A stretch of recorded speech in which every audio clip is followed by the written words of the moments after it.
Myanmar की रियासत Karen में टेलीकॉम फ्रॉड सेंटर्स में काम करने वाले 20 कौमों से ताल्लुक रखने वाले 250 से जायद अफराद को नस्ली मुसल्लह गिरोह ने रहा कर दिया और थाईलैंड मुंतकिल कर दिया गया, जिनमें 12 पाकिस्तानियों समेत फ्रॉड सेंटर्स में मौजूद थे।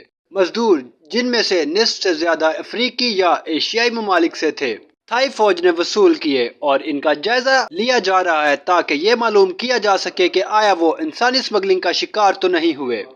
गुज़श्ता हफ्ते थाई वज़ीर आज़म ने चीनी रहनुमा से मुलाकात की और थाई म्यांमार की सरहद पर फैले हुए घोटाले के मराकज़ को बंद करने का वादा किया। इसकी हुकूमत ने थाईलैंड की सरहद से बिजली और ईंधन तक रसाई रोक दी है और बैंकिंग और वीजा के कानून को सख्त कर दिया है ताकि स्कैम ऑपरेटर्स को थाईलैंड को कारकुनों और नकद रकम की मुंतकली के लिए ट्रांजिट मुल्क के तौर पर इस्तेमाल करने से रोका जा सके।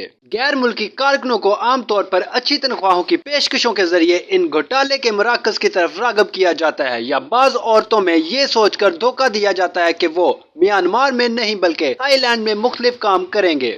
स्कैमर्स इन लोगों की जुबानों में महारत रखने वाले कारकुनों की तलाश करते हैं जिन्हें साइबर फ्रॉड का निशाना बनाया जाता है, आमतौर पर अंग्रेजी और चीनी।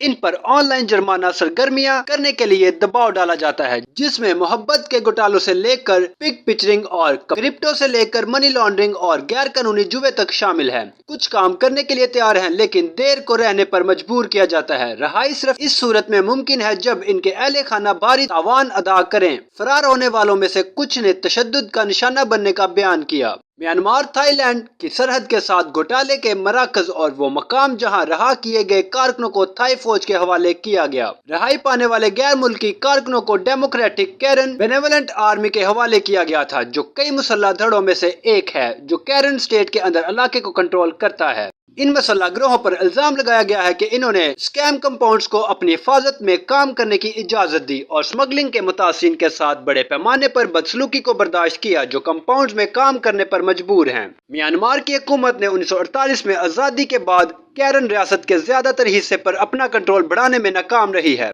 मंगल के रोज थाईलैंड के महकमा खसूसी तफ्तीश, जो कि अमेरिका FBI से मिलता जुलता है, ने कैरन नेशनल आर्मी के नाम से मशहूर एक और मुसल्लह ग्रुप के 3 कमांडो के वारंट गिरफ्तारी की दरख्वास्त की। मालूमात का काबिल एतमाद जरिया CRC। जुड़े रहे CRC के साथ।